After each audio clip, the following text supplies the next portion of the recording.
টাকা দিয়েছিলেন ৫ বছর আগে, আজও মেলেনি ঘর। ৫ বছর আগে আবাস যোজনায় নাম থাকায় ২০,০০০ টাকা করে জমা দিয়েছিলেন টুনটুন বেহেরা, রেখা বেহেরা ও মামনি বেহেরা। কিন্তু আজ অবধি সেই ঘর নির্মাণের টাকা বরাদ্দ হয়নি। এমন পরিবারের মাটির দুর্বল কুঁড়েঘরের দেওয়াল গতকাল রাতে ভেঙে পড়ায় মাটি চাপা পড়ে আহত হয়েছেন ২ মহিলা। পরিবারের লোকজন মাটি সরিয়ে উদ্ধার করেন রেখা বেহেরাকে। তার বুকের ও পায়ের হাড় ভেঙে গিয়েছে। সংকটজনক অবস্থায় খড়গপুর মহকুমা হাসপাতালে নিয়ে যাওয়া হয় তাকে। বর্তমানে সেখানেই চিকিৎসাধীন তিনি। ঘটনাটি ঘটেছে খড়গপুর পৌরসভার ১১ নম্বর ওয়ার্ডের ওল্ড মালঞ্চ এলাকার শেষ প্রান্তে। সামান্য বৃষ্টি হলেই খড়গপুর শহরের বেশিরভাগ ওয়ার্ডের রাস্তাঘাট এমনকি ঘরের মধ্যে দিয়ে কালো কুচকুচে দুর্গন্ধযুক্ত জলের স্রোত বয়ে যায়। আর সেই কারণে গরিব মানুষের মাটির কুঁড়েঘরগুলি দুর্বল হয়ে ভেঙে পড়ার মতো ঘটনা ঘটতে দেখা যায়। গত ডিসেম্বর মাসে রাজ্য সরকার পৌরসভা ভেঙে দিয়ে প্রশাসক বসায়, অথচ ৩৫টি ওয়ার্ডের ২১টি ওয়ার্ড তৃণমূলের দখলে। দুর্নীতি, স্বজনপোষণ, গোষ্ঠীকোন্দলে জেরবার খড়গপুর পৌরসভার উন্নয়ন স্তব্ধ হওয়ার কারণে তৃণমূল সরকার তাদের পরিচালিত পৌরসভাকেও নিয়ন্ত্রণ করতে পারেনি।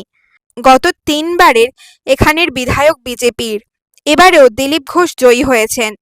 কালকে রাত্রেবেলা সব শুয়েছিলাম, বৃষ্টি পড়তেছিল, পড়তে তখন দেওয়ালটা পুরো পড়ে গেছে। পড়ে গিয়ে চাপা হয়ে গেছে আমার যা, দিয়ে হাত পায়ে ভেঙে গেছে, হাত চাঁদমারি ভর্তি করা হয়েছে। এটা কি অনেক দিন ধরেই দেওয়ালটা মানে খারাপ এটা অবস্থায় অনেক ছিল? দিন থেকেই ছিল, অনেক দিন থেকে আছে। আপনার তো এই মাটির বাড়ি, তো এটার জন্য আবাস যোজনার বাড়ির জন্য কি অ্যাপ্লাই করেছিলেন? অ্যাপ্লাই করেছি আর বলেওছি কমিশনারকে। কতদিন আগে করেছিলেন? আর ৫-৬ বছর হয়ে গেছে। টাকাও জমা দিয়েছি, ২০,০০০ টাকা। হয়নি? কি বলছে কাউন্সিলর? আজ ৫-৬ বছর ধরে বলছে এখন বাড়ি ছাড়েনি, টাকাও ছাড়েনি, কিছু ছাড়েনি। যখনই যাই বলছে তুমি এখনো টাকা ছাড়েনি, বাড়ি ছাড়েনি, তোমরা কোথা থেকে দেবো, আমরা কি বাড়ি শিখতে দেবো? যখনই যে খালি একটা তিরপল গতি, যে তিরপল নিয়ে গেলে পরে আধার কার্ড জমা দিতে হবে। লোকের বাড়ি হয়ে যাচ্ছে, একসাথে জমা দিয়েছে, সবার হচ্ছে কিন্তু আমার হয়নি।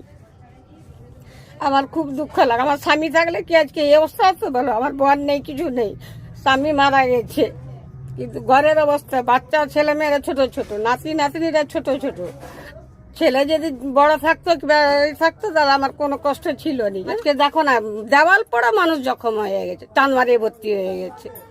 বাড়ি তো দিবা ধুরার কথা, কোনো কিছু নেই। কি হবে না হবে, মানুষটা বাঁচবে না কি হবে কি জানি, কোনো ঠিক নেই জানো। পা ভেঙে গেছে, পুরো শরীরে লাগছে, মাটিতে টেনে বের করেছে। ডাকালে মরি আর বাঁচি, কাউন্সিলর কি আছে? কাউন্সিলর কোনো যায় আসেনি।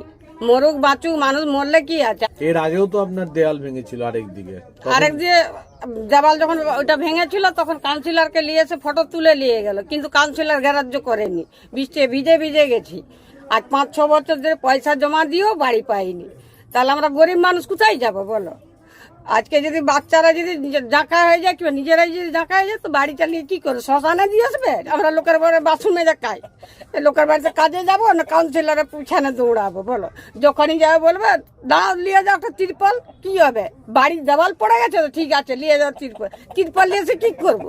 পয়সা জমা দিয়ে যদি ঘর না পাই তো ওরকম তিরপলের দরকার নেই।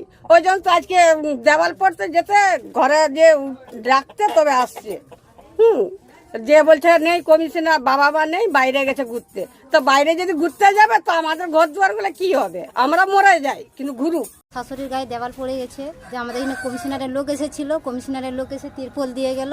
ঘরের কথা বলতে ঘর বলছে ওখানে ঘর ছাড়েনি, আর 2-3 বছর দৌড়ছি, একাকারে দৌড়ে যাচ্ছে, কিন্তু ঘরের কোনো কথা বলছেনি ওরা। বলতে গেলে যখনই হলো বলবে তিরপল নিয়ে যাও। তিরপল নিয়ে এসে আমরা কী করবো? কতদিন তিরপলটা খাটিয়ে থাকবো? বাচ্চা কাচ্চা নিয়ে বলো, ছোটো ছোটো আমাদের বাচ্চা, আমরা যাবো কোথায়? ঘর আমাদের পাড়ার লোকে যদি ঘর যদি নাই দেয়, বাড়ির জন্য আমরা গেছিলাম তো, বাড়ি তো আমরাকে বারবার যখন যাচ্ছি বলছে বাড়ি ছাড়েনি, এখন বলে বাড়ি নেই ছিল, আমরা তোমাদেরকে কী করে বাড়ি দেবো? বলছে আমাদের ঘরের থেকে কী দেবো আমরা? ওই কথাটা কমিশনার বারবার বলছে। দেওয়ালটা কালকে আমার জেঠিমাদের দেওয়ালের সাথে আমাদের দেওয়াল পড়ে গেছে, পড়ে আমার শাশুড়ির পায়ের মধ্যে পড়েছে, মানে গোটা ছাতি মাতি জাঁকা হয়ে গেছে। যে আশেপাশে যারা ছিল কাকু কাকিমাদেরকে ওদেরকে ডাকলাম, বাপিদাকেও ডাকতে গেলাম, আসতে দিয়ে সবাই মিলে বারকাতে শাশুড়িকে চান মারিয়ে নিয়ে গেছি ভর্তি করতে। এই ভিডিওটিকে লাইক করুন, আপনার গুরুত্বপূর্ণ মতামত কমেন্টের মাধ্যমে আমাদের জানান এবং আমাদের চ্যানেলের ভিডিও সবার আগে দেখার জন্য ইউটিউবে গণশক্তিকে সাবস্ক্রাইব করুন, ফেসবুকে ফলো করুন এবং শেয়ার করুন আপনার পরিচিতদের মধ্যে।